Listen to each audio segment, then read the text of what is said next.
Voices to Ignite Climate Action. As we start the session 4, let's recap that we discussed the historic evolution, we discussed loss and damage, we discussed the climate finance angle associated in all these international processes therein. Today, we have Mr. Harjeet Singh, Global Engagement Director of Fossil Fuel Treaty Initiative, who will be sharing more details on the things that he does. His plethora of experience ranges from sitting across the table in rooms where decisions of national, international importance are taken. Previously, he served as head of global policy strategy at Climate Action Network, CAN International. And he also happens to be the member of United Nations Technical Expert Group on Comprehensive Risk Management. So you can see the kind of bandwidth that he brings in. At the same time, he is also co-founder of Satat Sampada, a social enterprise dedicated to promoting sustainable environmental practices, because he says COPs come and go. Those are 15 days engagements. But what you do on the ground is something that matters. Learning under him is a privilege, and hope we all become more learned, more knowledgeable after this session. Over to you, Harjeet sir. Thank you so much, Bhavesh, for your kind words. Let me start by saying that my topic is to talk about climate diplomacy, and I would love to have more interaction with you all than just keeping it as a monologue. So I'm going to share a few slides just to set the context, and I'm sure this is going to be a bit repetitive. You must have seen, but the idea is when we talk about climate diplomacy, it has to be situated in the right context. And I want to share where I come from. As Bhavesh was saying, we have been fighting for climate justice for a very long time. And what drives us? What is at the very core of our beliefs, of our systems that we want to achieve? That's what I want to share initially, and then of course I'll talk about diplomacy a little bit, and then we can have more interaction. So I'm going to share a few slides with you. Let me know if you are able to see the screen, and there are no floating controls, which I think are the new thing that has started these days. Are you able to see the slide? Is it full screen now? Yeah. Yeah, quite good, sir. Yeah. Okay. So we all are facing disasters, and I really don't have to convince you. You're from India, South Asia, and you can see every day we are now seeing disasters hitting us, and hitting us so badly we are barely able to recover from the previous one, and the other one hits really harder than the previous one. And this is not something unexpected. In fact, scientists have been saying for a very long time, and there are projections that we are going to be touching 4 degrees Celsius if we continue to burn fossil fuels in a manner the way we have been over the last few decades. The reality is that the emissions are not coming down, and this is from IPCC, which says that every increment of global warming, regional changes in mean climate and extremes become far more widespread and pronounced, and that's exactly what we are facing. So climate change as a result of burning of fossil fuels, even that clarity did not exist in till the last few years because of the role fossil fuel industry has played to put the onus on us to reduce emissions than looking at system-wide changes that are needed to fix this crisis called climate change. This is a bit old now. I mean, I should call it old because this came immediately after Paris Agreement in one of the IPCC reports. But the reason it is important because it talks about 1.5 degree. And if you remember, when we were going to Paris, we were about 1 degree warmer than the pre-industrial era. And even to fight to get 1.5 degree as a target in Paris Agreement was a monumental task. And if you read the language, it only talks about aspiring to 1.5 degree.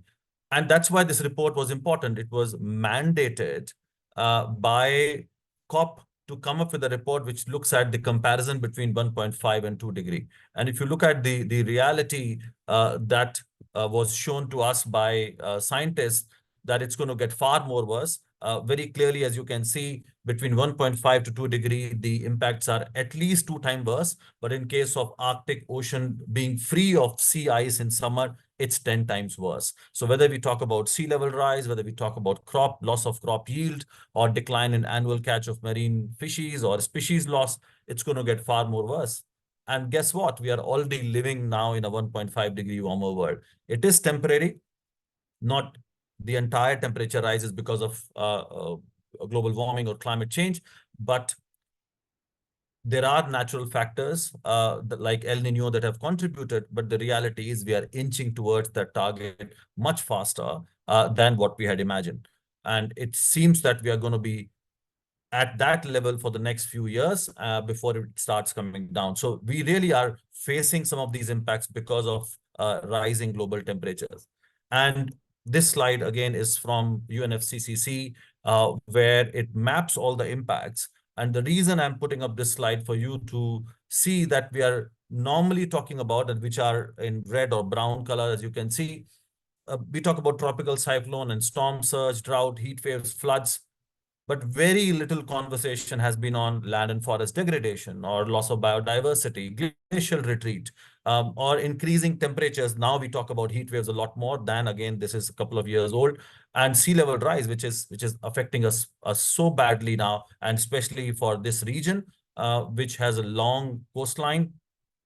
Another aspect where we have very little discussion about is ocean acidification. And at the bottom of this slide, as you see, range of economic and so-called non-economic losses have been captured. We all are aware about income loss and physical asset loss, but let's also talk about loss of life, which cannot be replaced. And that's why we should call them social, environmental, and cultural impacts, health impacts, people being forced to migrate, which I'll talk about in a bit, loss of territory, loss of cultural heritage, loss of indigenous knowledge. And we also see people's identity getting lost as societies are pushed to change their practices or move, loss of biodiversity, which is really a time bomb, because the whole system depends on biodiversity, which is getting affected. And one thing leading to the other. So it's also a cyclical process. And of course, it all affects the ecosystem services that we as human beings and the entire planetary system really depends on.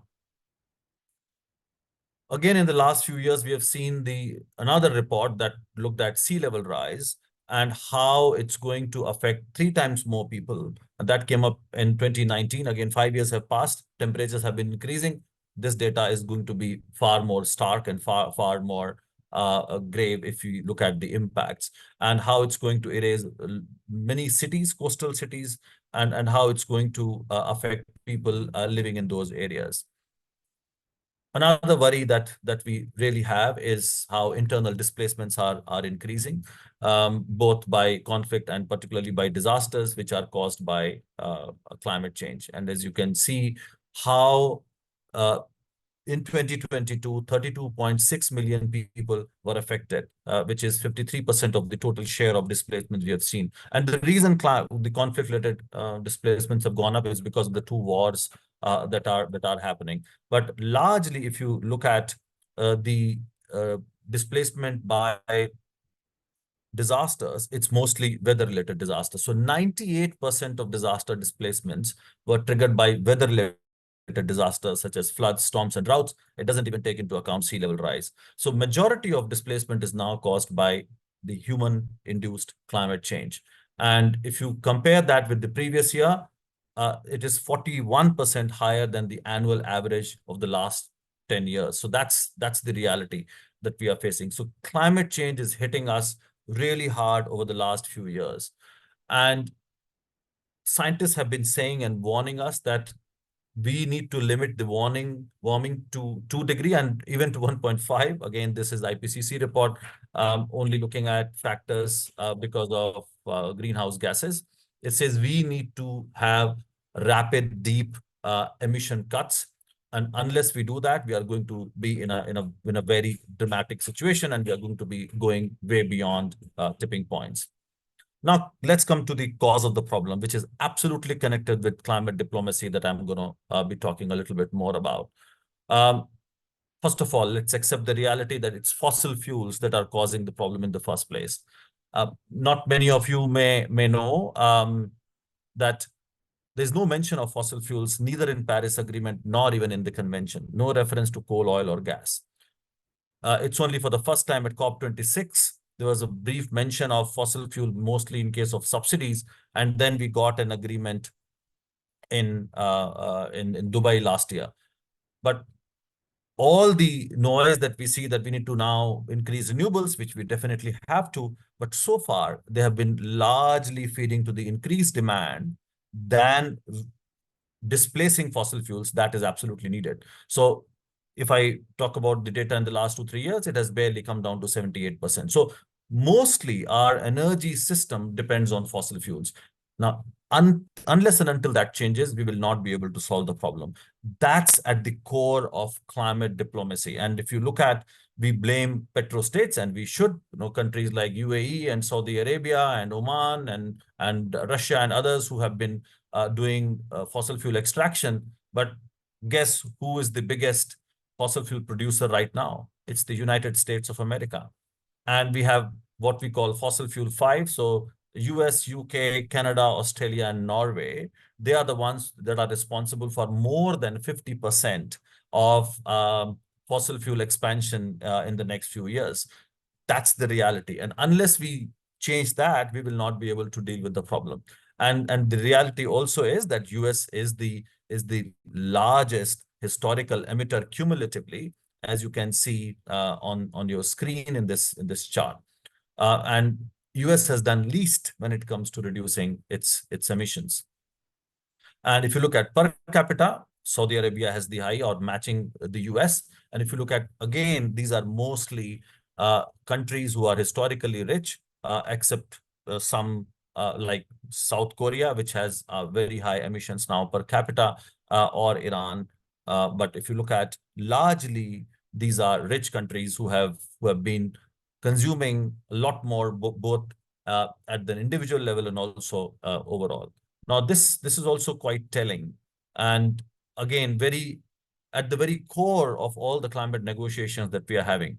And this data comes from Oxfam, where it talks about how the richest 10% are responsible for 50% of emissions. Now, that takes into account your basic level of emissions. And what we call this is a champagne glass picture, which tells us that at the very top, it's those 10% who are responsible, whereas in the middle, 40% are responsible for about 43% of emissions.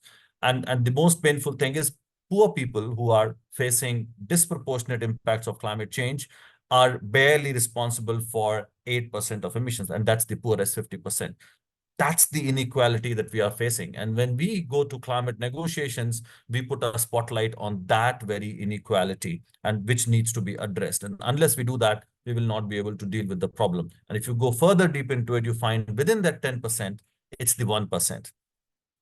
And again, within the entire world, if you look at the poor people, poorest 50% have least share. So these stark images tell us, and this data really underlines that it's not just the climate problem, it's the way world has been constructed. It's the way our economies are built in favor of rich people who are consuming more and destroying the planet, and who are also responsible for the fossil fuel expansion. And if I give you another data, which was again a couple of years old, it said that 100 companies are responsible for more than 70% of emissions. And the data was revised that now it's about 80 companies. So lesser number of corporations, elites, and countries are responsible for the crisis that is affecting billions of people who have no role in causing the problem. There's more data, but I'm going to move forward. This image I have been using for a long time now, and this is a very old one coming from Center for Science and Environment, which played a very important role in climate negotiations early on, and is also engaged now. You look at this illustration, which tells us how ecological space has been occupied by the global north. And global south, of course, it has shifted a little bit because now more emissions are coming from global south. This is more than 20-year-old illustration. But the reality is that cumulatively, nothing much has changed. And if you look at the umbrella, which you take as resources, the outside part of the umbrella is countries that are exposed. And that's again the reality. If you look at Africa, which still does not have enough access to energy sources, 600 million people in Africa, for instance, do not have access to energy. Similarly, we see millions of people in this part of the world, in South Asia, are exposed. South Asia is a disaster hotspot, and people don't have access to energy yet. And they have very little resources to now deal with the problem. That's what, whether it's heat wave or it's floods, drought, or rising sea levels. So this illustration we should keep in mind when we talk about climate negotiations. And that's how we talk about climate justice. Again, this is more about the economic inequality, where we look at 1% people have more than twice the wealth as 6.9 billion people. So, and of course, we should also look at how men own 50% more wealth than women. So again, we are living in a world which is unequal, and inequality happens to be at the very core of it. And all our policies that we are creating are actually in favor of those rich people because of their connivance and relationship they have with the governments. And that's happening around the world. It's not just in rich countries. I'm also talking about developing countries who have this very stark reality.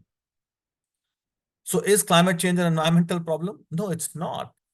It is the inequality, it's the imbalance of power. It's about how unequal our economic and social systems are, which are helping a few people make profit at the cost of billions of people who are suffering. So what do we really need? We need a solution that requires transformation.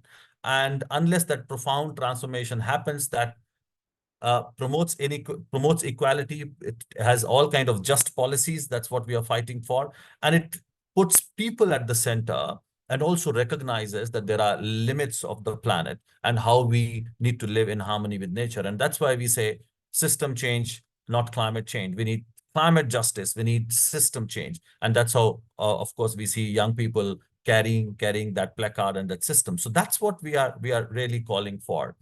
And for young people, it is extremely important to get engaged. If you look at the right side of this illustration again, which looks at how when emissions were increasing and how temperatures were rising, people who were born earlier, they were not facing as many impacts. But we more and more we move towards the future, how people or children who are born recently, people who are born in 2020, by the time they reach 70-year-old, they are going to be facing massive impact. And that's what we call intergenerational inequity that we have created, that these financial systems and development models have created, which are based on extraction, which are based on colonialism, which is now in a new form, as we say, neocolonialism, which we also see in the form of racism,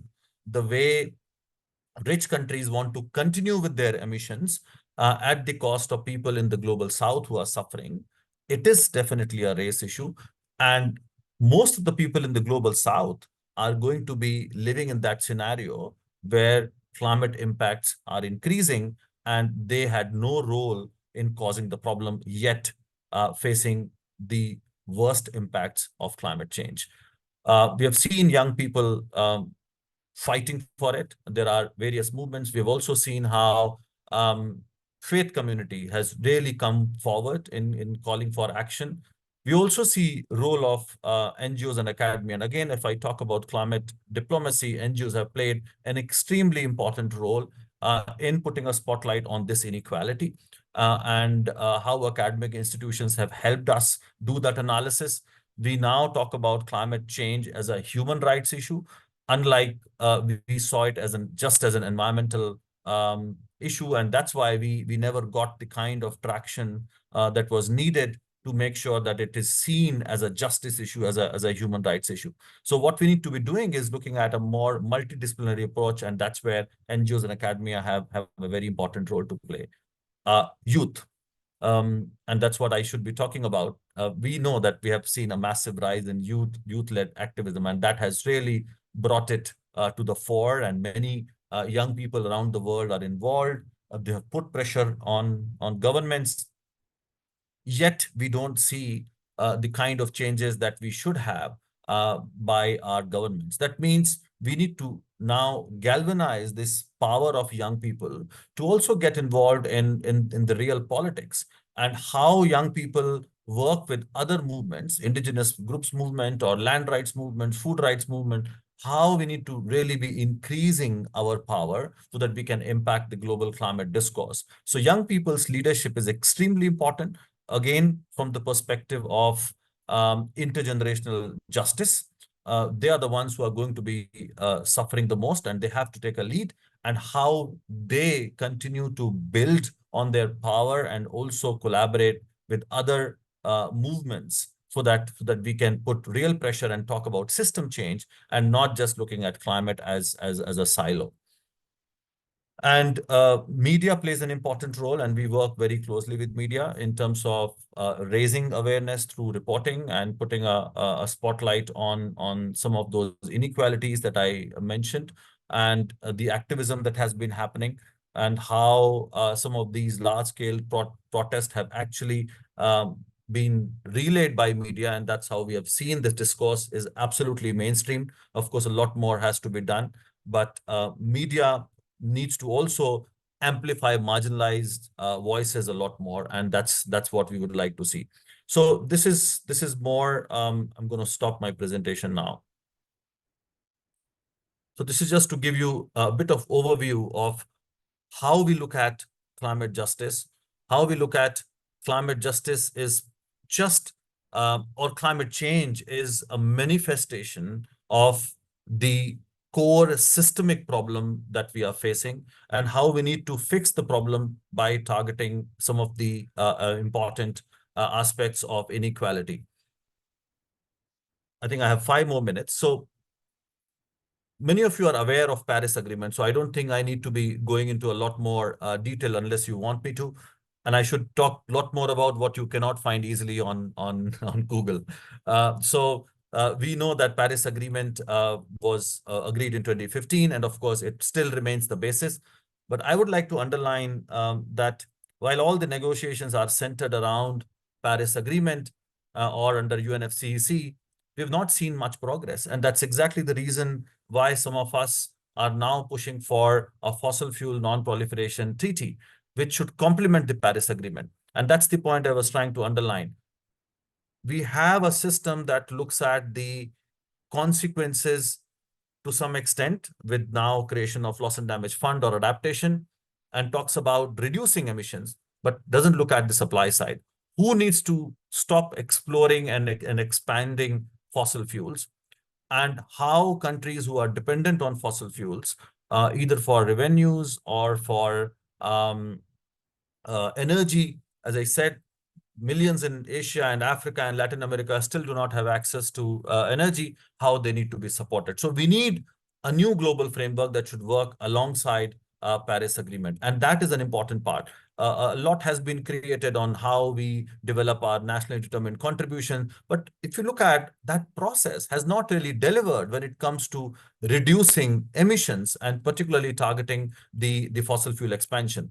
And that's why we need to look at how Paris Agreement has even diluted the core principle of equity and common but differentiated responsibilities and respective capabilities, which must remain at the very core. Only then we'll be able to address the issue of inequality that we talk about. So while we have a global framework, we need a lot more to fix that gap in the global architecture. And even that is not going to be enough. And that's why some of the initiatives that have been started by, again, young people, students, and then backed by governments in the Pacific in the form of demanding an advisory opinion from the International Court of Justice becomes extremely important. That's another tool in our toolbox so that we are not just stuck with the UNFCCC process or a new treaty, which we are advocating for. Even that would require pressure from outside to make things happen. And we are seeing some traction on that. So how all these policies continue to look at the intersection of climate action, but at the same time in the context of protecting human rights and promoting social justice. And through some of these illustrations and graphs that I showed, I'm sure you're very clear that we are talking about a huge divide between global north and global south in terms of development, but also in terms of resources and capacity. So when we talk about climate politics, which is about crafting policies, but when we say climate justice, that requires us to look at some of those hardcore issues that I highlighted. So those are some of the key elements. I'm sure Pradeep is going to talk a lot more about global stocktake, which is part of Paris Agreement and how it connects with NDC. So I'll not cover that. But in the last 2 minutes, I must emphasize this year is an important year when it comes to climate finance. And when we say justice, you can't just create policies and keep putting pressure on developing countries who still have millions of poor people who are yet to be taken out of poverty. Rather, we see they are going to be far more marginalized and get impoverished with these increasing climate change impacts. So instead of supporting them through adaptation or supporting them through finance and technology, we see developing countries only getting a lot of pressure to reduce their emissions and without adequate support. So climate finance is at the very core of climate justice or climate diplomacy. Unless that happens, there is no point us going to these climate negotiations. And I must say one more thing, which I don't hear coming out very clearly. Why rich countries, and you should be actually thinking it through. Why do you think rich countries always talk a lot more about mitigation? Because if there is no action in the global south, it also affects them. But they never talk enough about adaptation and loss and damage. Look at how much pressure some of us had to put to see traction and progress on the issue of adaptation and loss and damage, because they're not concerned about poor people dying in developing countries. They're only concerned about climate as a system, because now more emissions are coming from China's and India's and South Africa's and Malaysia's and Indonesia's of the world. And that's why they want emissions to go down so that they are protected. They're not bothered whether we have enough resources to protect our own people who are facing climate disasters and how they need resources to adapt to the changing climate or recover from climate disasters. So it is a fight about global injustice. It is a fight about a new form of colonialism that we are seeing. It is an injustice which is still facing or built on the historical injustices where extraction happens, and we have been pushed to this kind of development model. So when we talk about climate diplomacy or climate policies, the way they need to be crafted, we need to take all that into account when we go to these climate negotiations. And I'm not saying that while we work at the global level, we should not engage at the local or national level. That's where our fight shifts a little bit, because we know our own governments in the global south are not doing enough. And I've been very vocal in media. Just 2 days ago, I was on a channel when there was a show on climate change saying how climate change is impacting different parts of India. I was the one who said, let's not blame everything to climate change, because it's a developmental problem. Look at how our drainage system still cannot handle a normal rain. Forget about now the increased deluge rather that we see because of climate change. So what kind of system do we have? We are not ready to face disasters such as floods and droughts, which are caused by natural phenomenon. Let's not look at even climate change exacerbating these. So there is definitely a problem in terms of the way we have been doing development and destroying our green and blue spaces, our ecosystem. That also has to be called out, because what climate change does is multiply the threat. We call it a threat multiplier. So if your development is wrong, climate change is going to make it worse. So we need to get our development right, which now also looks at climate risks, which need to be integrated. Yes, I do recognize that developing countries don't have resources to do it at all levels. And that's why we need finance and technology. But it's not rocket science. We can develop those policies if we have the political will. So we, as activists and young people and from climate justice movements, we need to look at our fight in two parts. Globally, we have to protect developing countries, and we are not protecting developing country governments. We are protecting people living in these countries who had no role in causing the problem. But when we come to national level, local levels, we have to hold our governments to account because we know they're still not doing enough. And that understanding needs to be there when we talk about climate politics. If we start blaming our governments and in the international system, rich countries get an excuse and say, see, you're not doing enough. So how you fight that fight at a different level is something that you need to be absolutely aware of if we really want justice. And always say we are not representing our governments, we are representing people from these developing countries who need to be protected. Let me stop here and very happy to take questions. So over to you. Thank you so very much for those words of wisdom. And please allow me to say words of caution out there, the kind of things we need to do, we ought to do at these national and international forums. And thanks for standing with us out there, sir, representing us out there. A very basic question is coming from our friend Filippo, who says, why disasters are striking more to developing nations, less developed nations? Is there something wrong, basically wrong out there? Oh, that's a very intelligent question. Um, Number one, we are geographically also disproportionately affected. If you look at the globe, countries in the tropical region are more exposed to climate impacts. But even in the temperate zone, now we are seeing impacts are increasing in different ways. And second, we are not prepared. Again, that point that I just made, we don't have proper early warning systems. We don't have proper, as I said, drainage systems, infrastructure is not in place. We don't have that kind of human resource capacity. So one, there are more disasters because where we are located geographically, but they're affecting us more because we are less prepared. I'll give you an earthquake-related example, which is not a climate-induced disaster, but it's very stark. I I was in Haiti after the earthquake, which killed more than 300,000 people in 2010. After, just a few weeks later, there was a similar intensity disaster in Chile, and the deaths were about 100.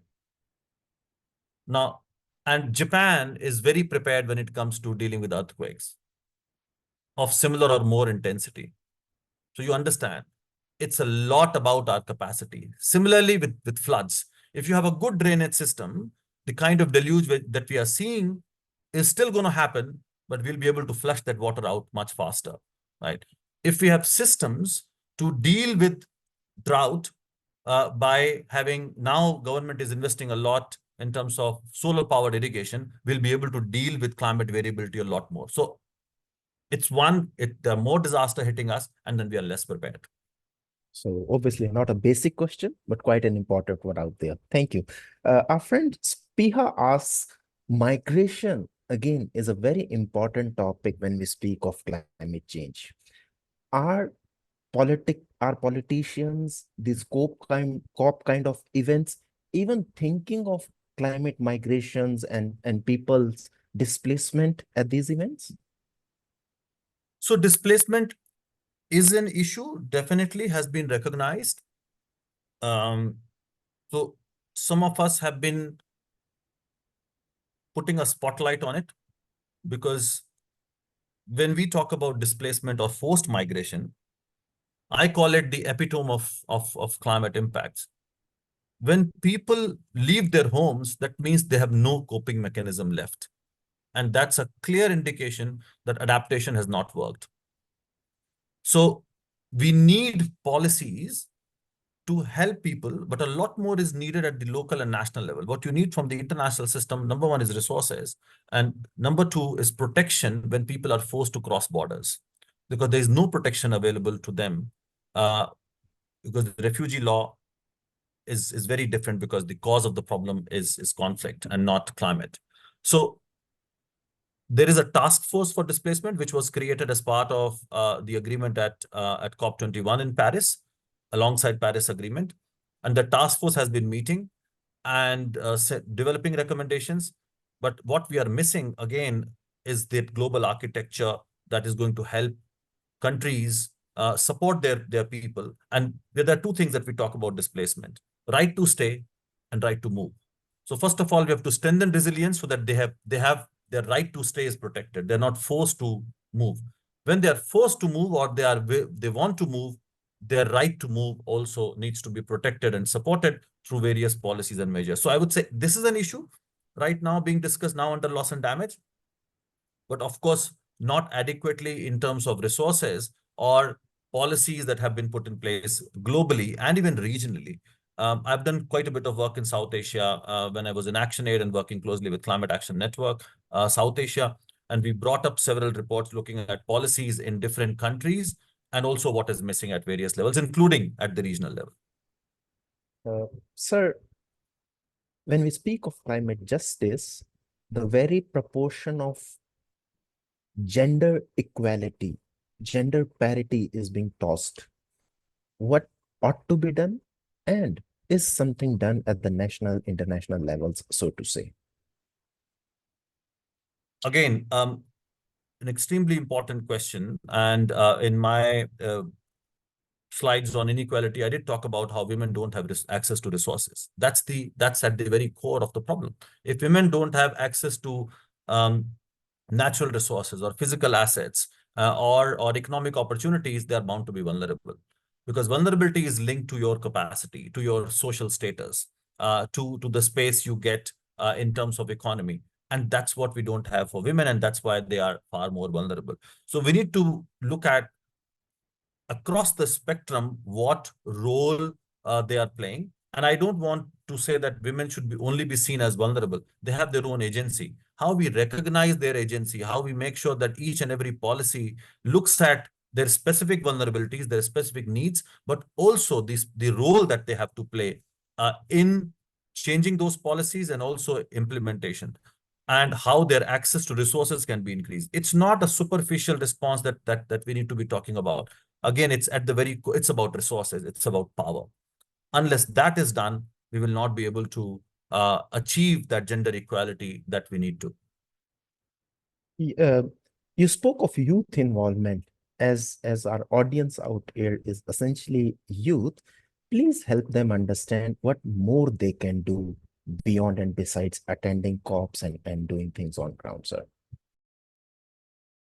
I would say, first of all, not all youth have to go to the COPs. It's just becoming a more and more crazy place. I know we all want to be part of that process, and it's good to get engaged and contribute to that process. So I'm not discouraging, but I'm saying that's not the only place where change needs to be made.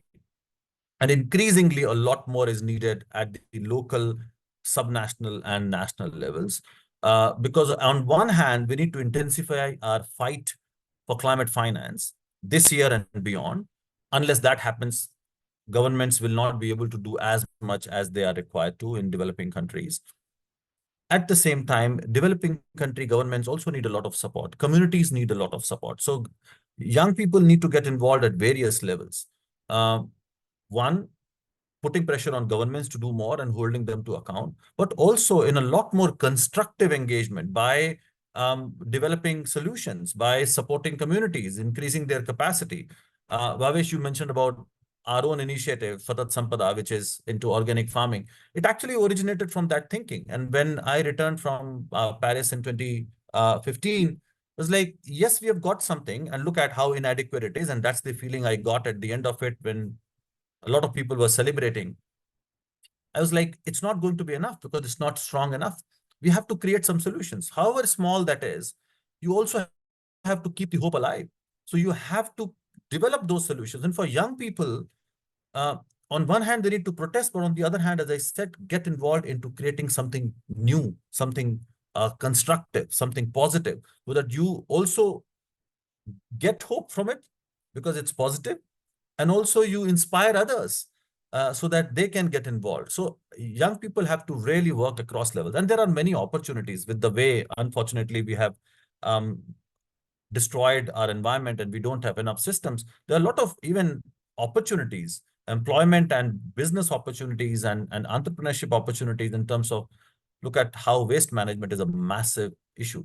How climate adaptation is going to be so important, be it agriculture, be it forestry, be it transport, trade, anything. So how young people also start looking at some of these crisis situations as opportunities to do some social and economic good for the society. Sir, let me tell you, questions are pouring in like rains, and all very, very pointed and smart questions out there. We are running short of time. Please allow me to take one or two more questions, my Sure. friends. We'll send all these questions to Harjeet ji and try to follow him on LinkedIn, on social media, and let me assure you, he'll try to answer it out there. We'll also tag things along. Sir, does that works? Sure, sure. Yeah. Now, there is a very, very technical term called common but differentiated responsibilities. Please help our audience understand what these common but differentiated responsibilities are and how they play a role in this bigger scheme of things. Who is doing what? What are those island nations they need to do? What is Africa doing? And what's the so-called developed nation doing in this CBDT, so to say? Sure. Again, all climate policies, in fact, the entire convention and Paris Agreement, uh, that's the linchpin, that's the core.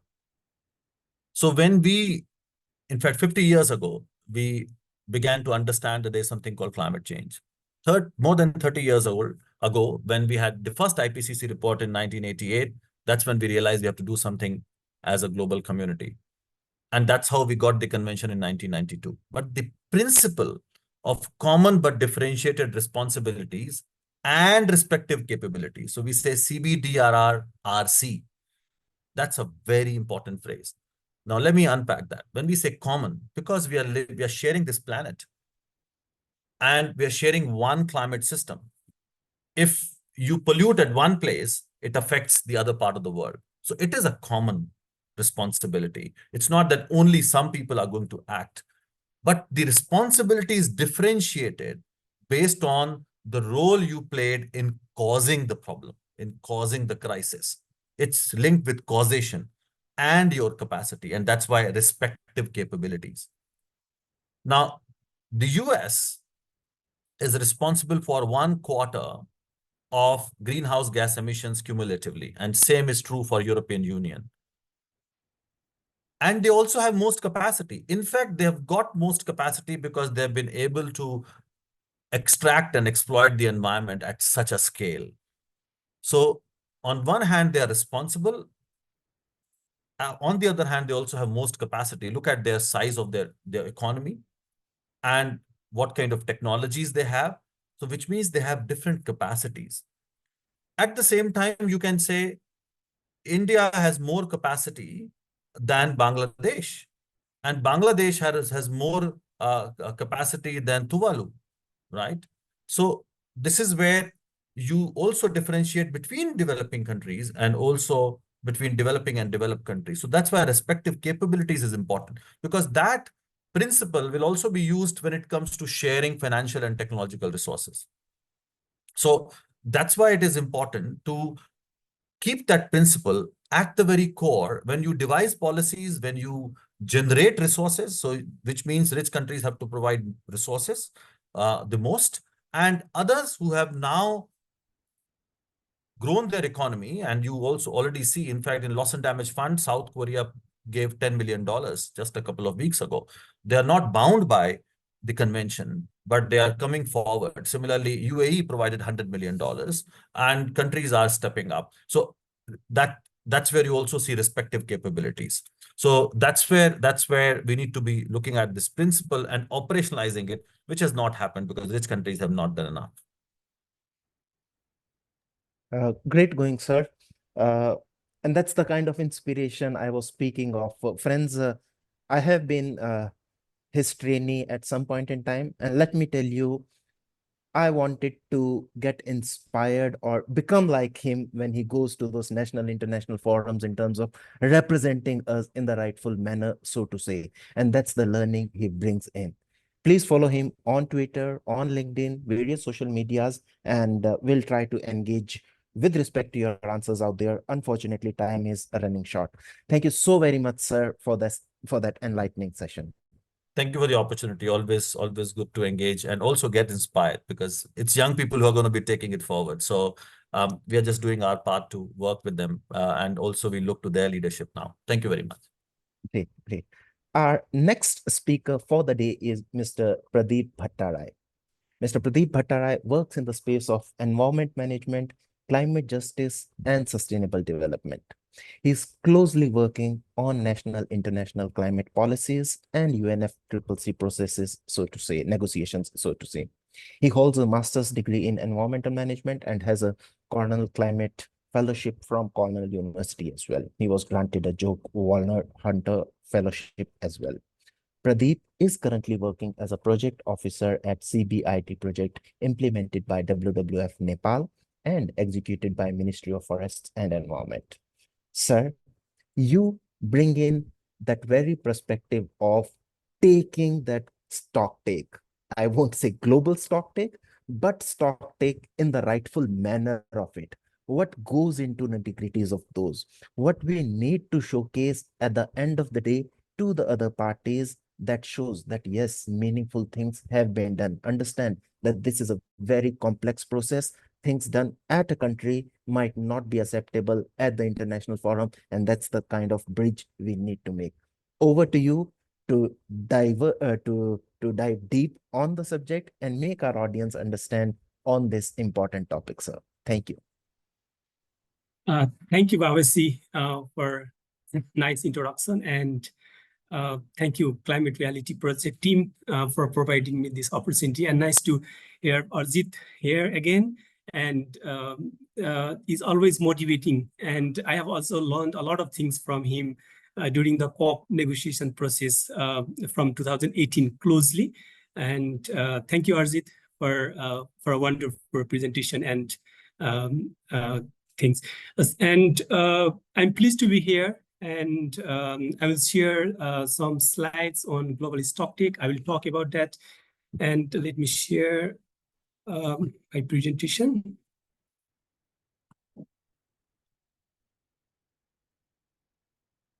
Okay. So is it okay? Yeah. Yeah, okay. Yeah. My presentation will cover a little bit about the Paris Agreement. I will not talk more detail because I thought like the issues of Paris Agreement and what about the introduction and the things about the Paris Agreement already been talked on the previous session. And I will talk about the GST or global stocktake, its objective and the process of the global stocktake, thematical area that covered by the global stocktake. What are the source of information or the inputs to that document or to that the stocktake and governance structure. I'll also talk about the findings of the first stocktake that last year in Dubai in 2023. And I'll also cover a little bit about the enhanced transparency framework and how it linked with the GST. And I'll conclude my presentations with some discussion on how youth can engage in that process. First of all, let me talk about the Paris Agreement. And while we talk about the Paris Agreement, like okay, just a minute.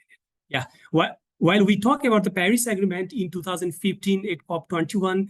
The global leaders, countries agreed on an agreement. We call it the Paris Agreement, and one of the main goal of the Paris Agreement is to hold the increase of global average temperature to well below 2 degrees Celsius and pursue their effort to limit to the 1.5 degrees Celsius above the pre-industrial level.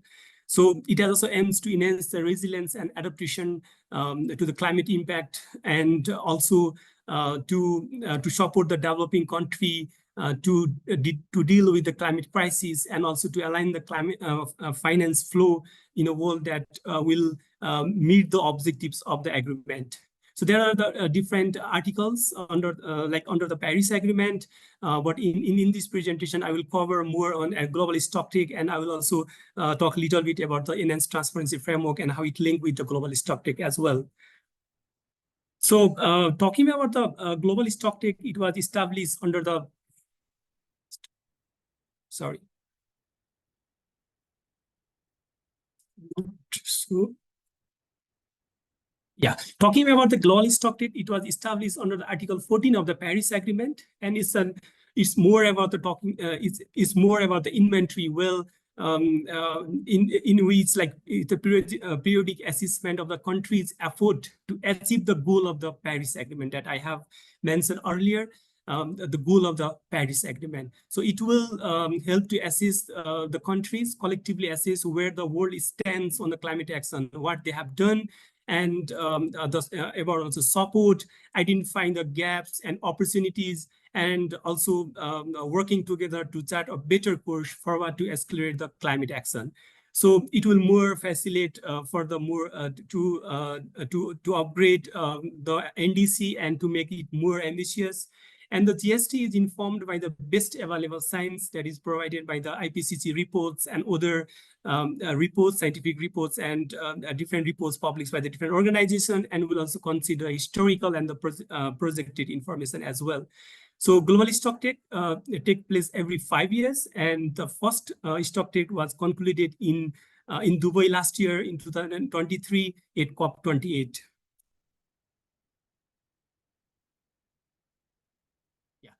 And it's an opportunity for the world to consider the collective contributions of the individual action that is more on NDC, nationally determined contribution, and national adaptation plan. So, and the support under the Paris Agreement, that support is more financial, technology development, and the transfer to the developing country, and also on their progress of the implementations.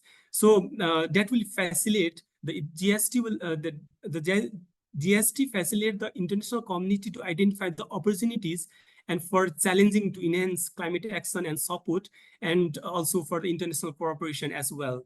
So, so one of the main things that we need to consider or we need to discuss is that the global stock trade is so important that it will assist the countries in enhancing and upgrading the action and the support. That is, we talk about the national determined contributions and also enhancing the international cooperation for the climate action. Like NDC, every 5 years, the country, the parties, they prepare their national action plan more on adaptation and mitigations, and they submit to the UNFCCC. And that document, we call it the NDC or Nationally Determined Contribution. And that documents will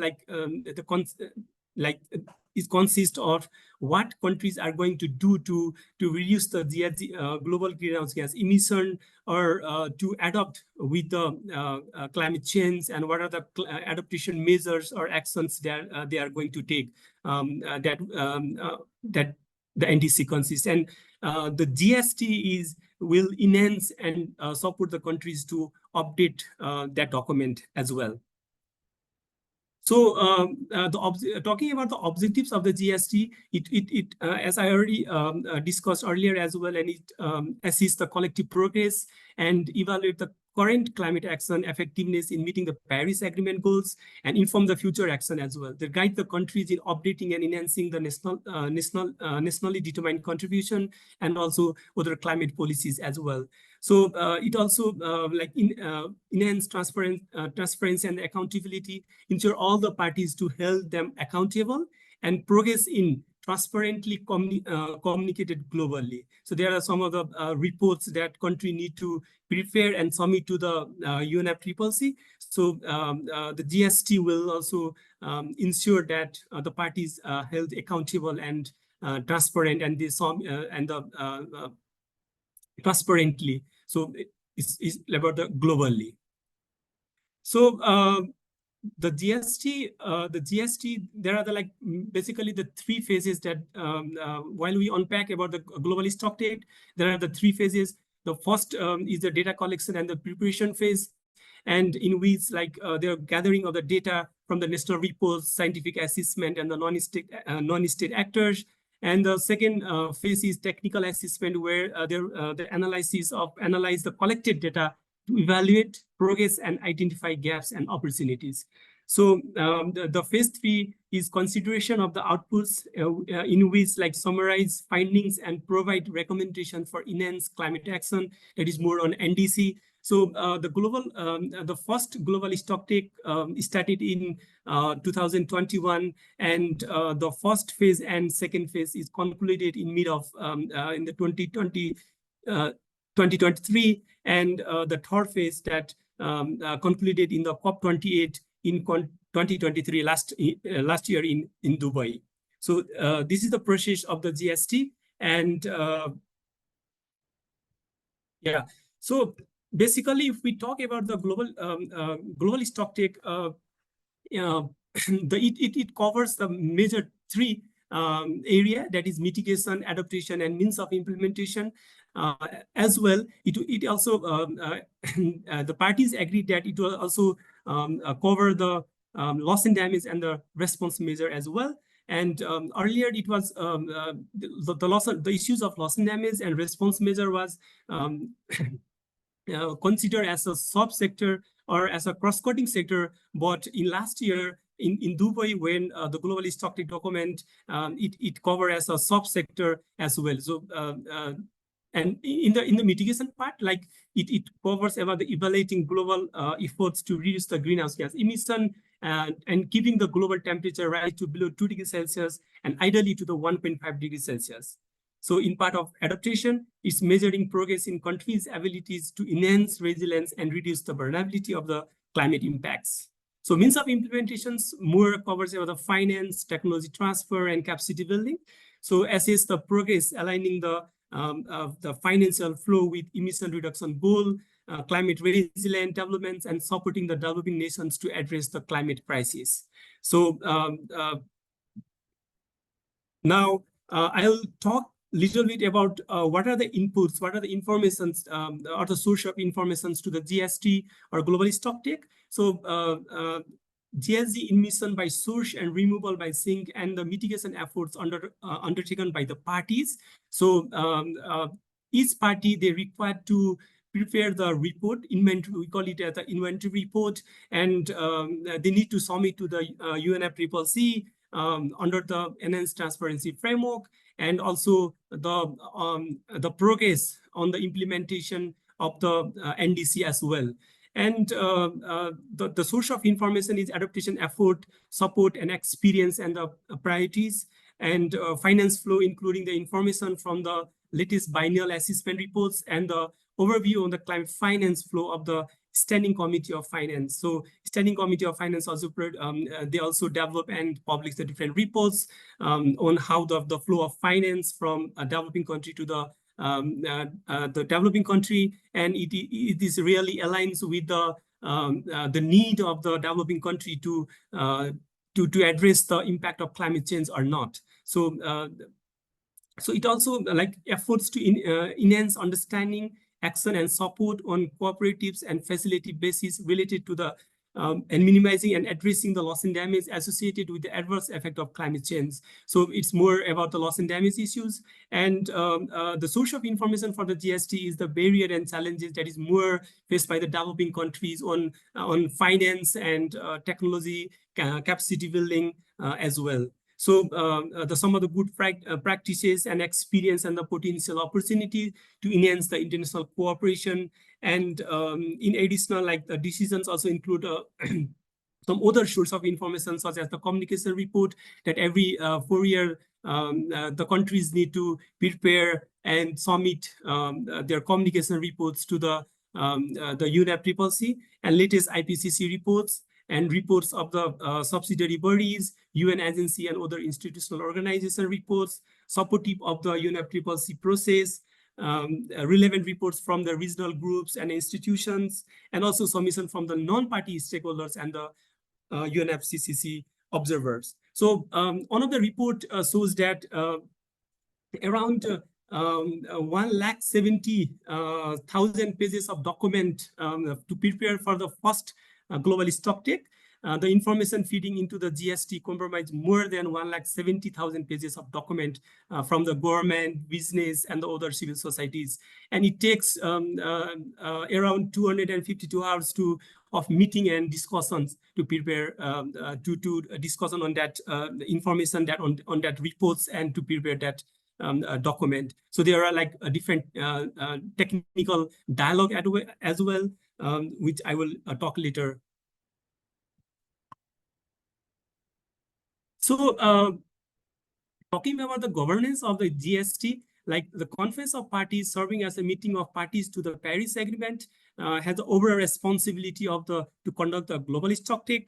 And the SAPSTA, we call it like subsidiary body for scientific and the technological advice, and subsidiary for implementation, SBI, are mandated to assist the CMA in conducting the global stocktake, especially with the technical dialogues. In last year, Bonn session in June, SAPSTA organized a dialogue on mountain and climate change the last year, the global stocktake as mentioned, and the governance structure of the GST, the technical dialogues are facilitated by the two co-facilitator, is from the developing and the developed country, and are guided by the question developed by the SAPSTA and SPI chair on each thematical area. So there will be different technical dialogues which are facilitated by the co-facilitator, the representative from the each developing and the developed country. So a high-level committee consisting of the CMA presidencies and the chair of the SAPSTA and SPI chair high-level events of the global stocktake, and it's the high-level committee that every year in the COP sessions, and these are the governing structure and how it works or to prepare for the GST, or how it goes with the GST, and how the governance structure works for the global stocktake. So now I will talk a little bit about the key findings of the first global stocktake that was concluded last year in Dubai in COP28. And the document has clearly shown that the climate action that taken by the countries are not sufficient to meet the target of the goal of the Paris Agreement to limit the global warming of the 1.5 degrees Celsius. So it requires the deep and rapid sustainable reduction in reduction of the global GHG, and by 2035, globally it needs to reduce by 60% to the 2019 level. So for this, like shift from the fossil fuel to clean energy phase out, and it requires the faster, and by 2030, the triple of renewable energy and in the renewable energy capacity, and double of the energy efficiency as well. So the global stocktake document also call all the parties to prepare the national adaptation plan, policies and planning process by 2025, and to have the progress in implementing them by 2030. So the important thing that we need to discuss is about the climate finance, and it has also mentioned that there is a huge gap in the need of finance to adopt or to address the impact of climate change in developing country from the finance flow from the developed country. So the adaptation, the finance gap is widening, and the current level of climate finance, technology development, and transfer and capacity buildings for the adaptation remain insufficient to respond the need of the developing country. So the GST document also highlighted to increase the finance flow and also to increase the support to the developing country for more adaptation and to response to the climate crisis. So fill the gap in funding to support communities to address the loss and damage from the climate impacts, including from new source of finance. So I will not talk more about the loss and damage, as like in last session, it has already talked in detail. So I would like to move on the next slide. And so in this slide, I will talk a little bit about the enhanced transparency framework and how it links with the global stocktake. So enhanced transparency framework was established under the Article 13 of the Paris Agreement, and that will facilitate the effective implementation of the Paris Agreement and build the mutual trust and confidence among the parties. So from 2024, every country, they need to prepare the report. We call it the Biennial Transparency Report, and submit to the UNFCCC. So that documents, the BTR document is due to December 31st, 2024, and many of the countries has already prepared and submitted to the UNFCCC already, and many of the countries are working to prepare for that.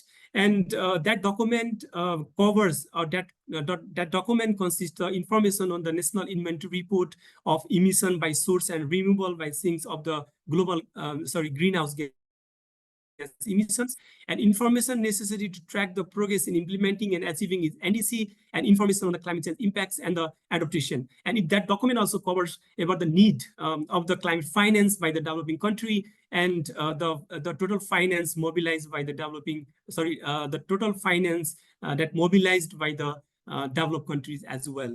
So the enhanced transparency framework also aims to provide a clear understanding of the climate action and track progress toward achieving the parties' NDC. And the information reported and review under the ETF that I already mentioned earlier, it will serve as one of the input to the global stocktake. So it is very important for the global stocktake that information that countries that they report under the enhanced transparency framework. So the Article 13 ETF of the Paris Agreement in paragraph 5, it mentioned that the purpose of the framework for transparency of the actions to provide a clear understanding of the climate action, and in light of the objective of the convention as set out in the Article 2, including the clarity and tracking of progress toward achieving parties' individually national determined contribution under the Article 4, and parties' adaptation action under the Article 7, including good practices, priorities, need, and gap to inform the global stocktake under the Article 14. So while we talk about the information of that fit for the global stocktake, we already talk about about the adaptation, about the mitigation NDC, and also the good practices and need and gaps. So that inform the global stocktake under the Article 14.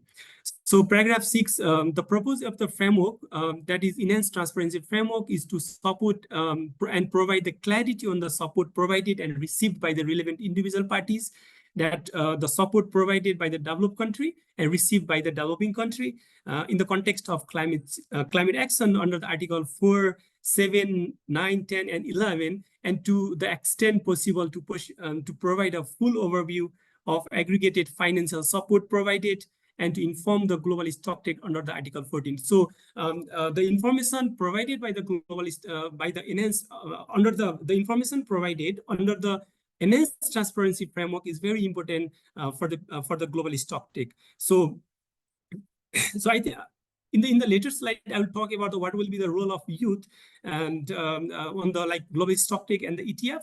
So moving on. Yeah. So moving on. So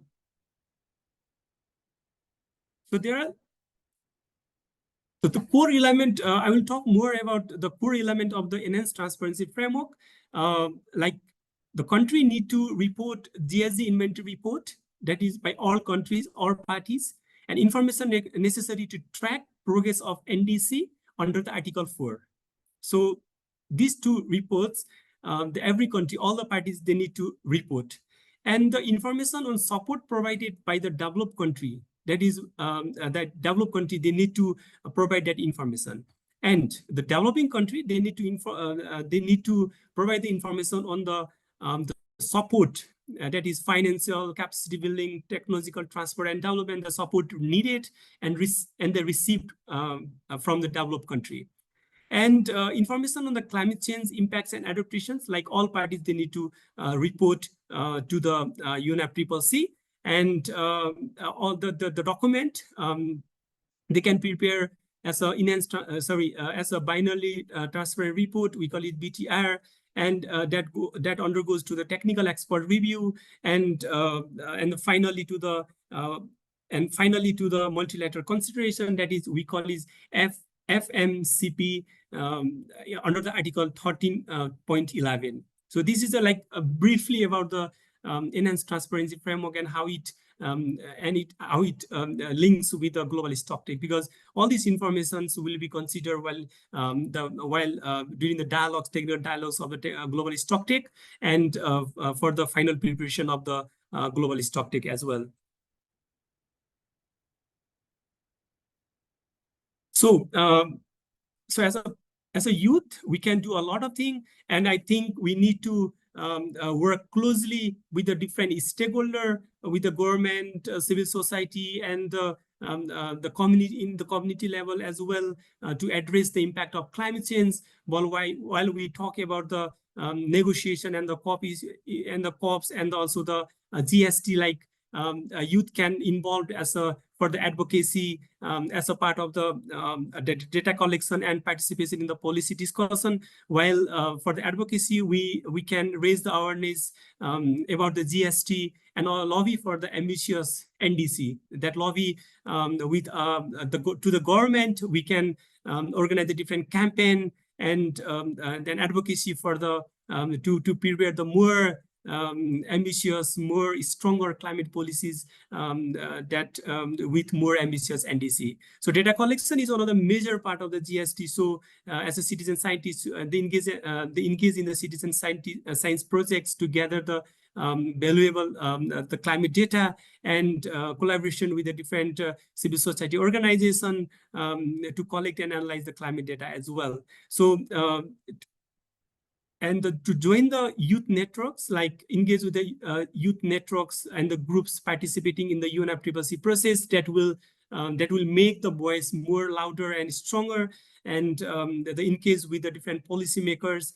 For that, we can attend conference, workshop, and meetings to contribute to the dialogues with the policymaker and support the country in preparing the submission to the GST. So globally stocktake. We can also provide the information. We can also share the good practices, our experience working on the climate change in the country, and support our individual country while preparing the submissions to the global stocktake. So with this, I'll conclude my presentation, and thank you. Wow. Great insights out there, Pradeep ji. And with the kind of questions coming out there, it's quite understood that people are really interested. So I straight away, since time is less, I'll straight away point to the questions. Kindly be brief with respect to answering them so that we can take up more questions out there. If GST determines that goals have not been met, what are the next steps taken? Yes.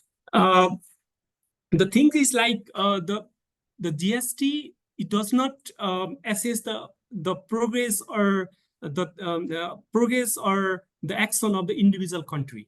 So it assesses the collective progress or collective action of the country. And GST does not say like country A has done these or has not meet the goal of the Paris Agreement or something like that. So we need to for that, the global stocktake collectively assess the document, different data and the information, and collectively ask the countries to make the more ambitious and stronger climate policies, more ambitious NDC. So now each country is working to prepare for the NDC document. Like they need to submit to the UNFCCC by 2025.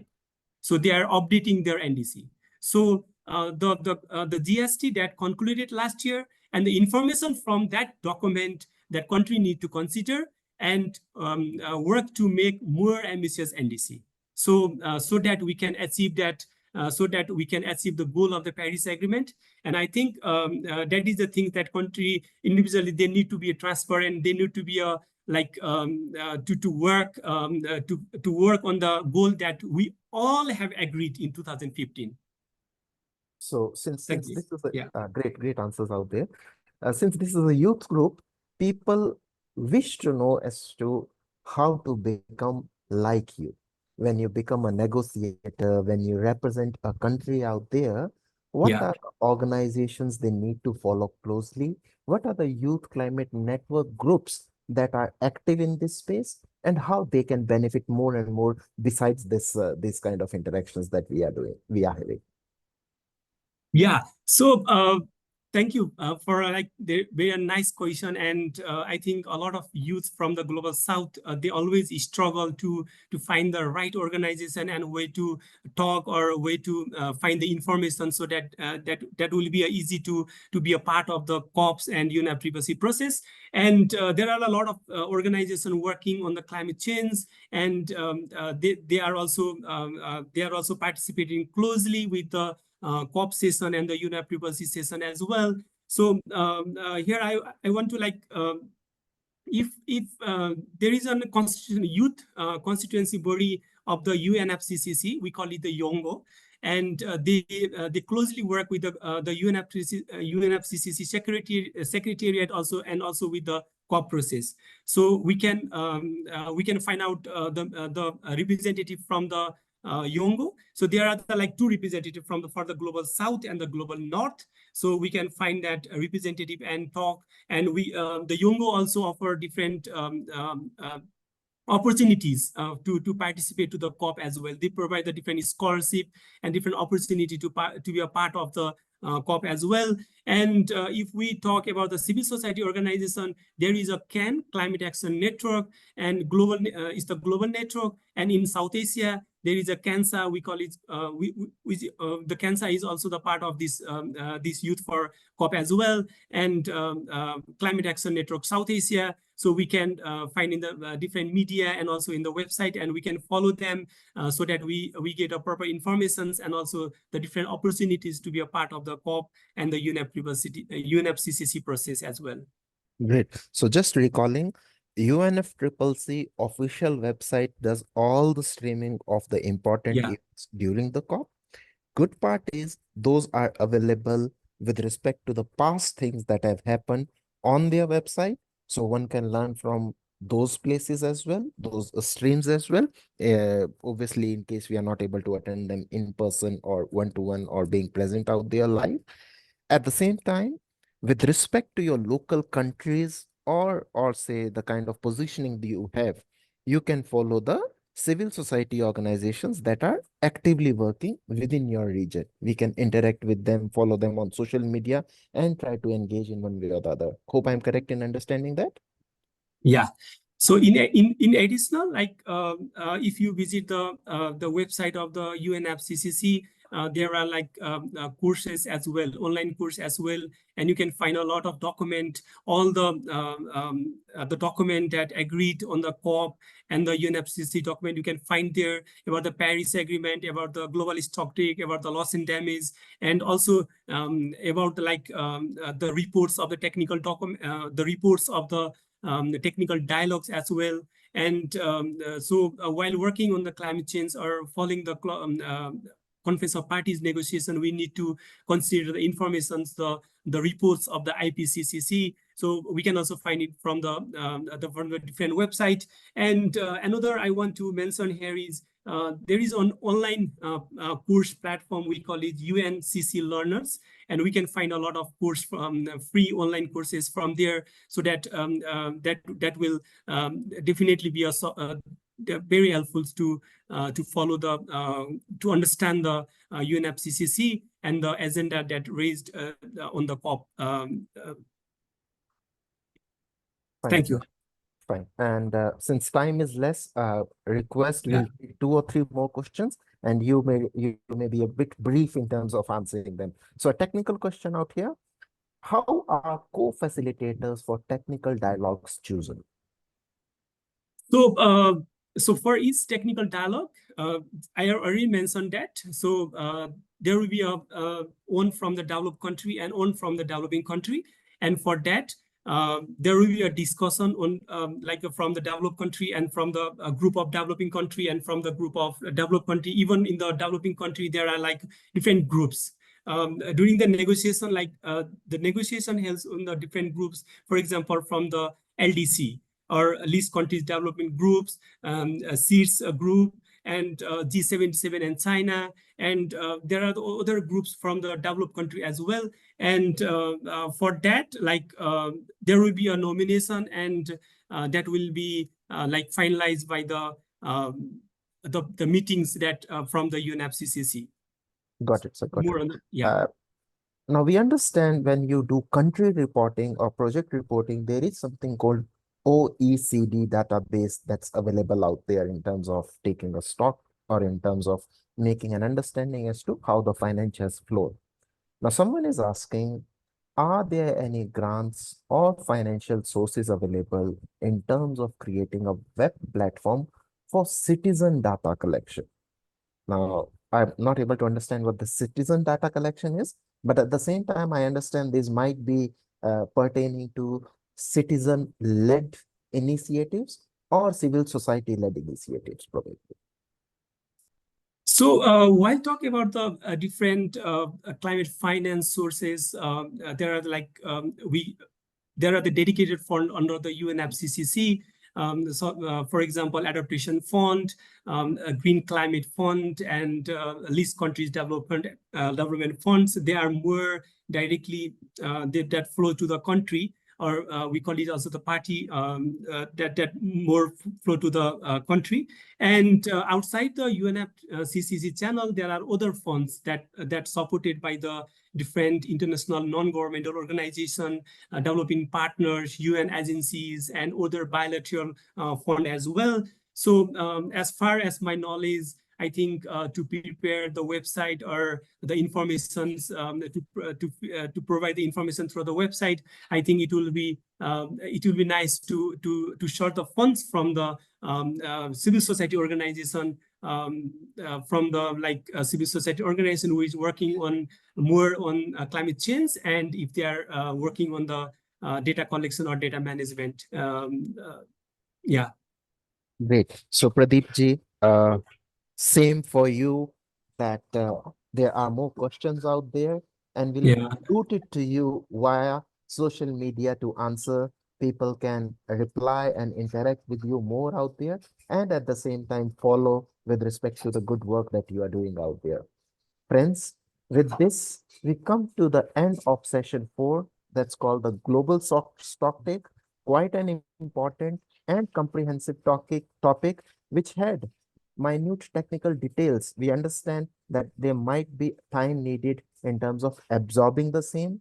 So you can go back to our YouTube channel in terms of understanding as to what our esteemed speakers spoke of out there. At the same time, we request you to keep interacting, keep asking the questions so that they can be routed to the respective speakers out there. In terms of logistics management, you would be provided YouTube channel link and assignment link very soon for this very session to be completed, and we'll keep you updated on the next session that happens on the coming Saturday. Hope I have covered the things. Dr. Sakshi, you can let me know in case something is pending out there. No, everything has been covered, and the assignments and updates would be communicated through the emails and WhatsApp group. So with this, thank you so very much for being a part of this initiative. Be voices for the Global South, our dear friends. And we again thank our esteemed speakers for joining us today. Over and out. Thank you so very much. Thank you. Thank you very much. Thank you. Thank you, everyone, for joining in. Thank you.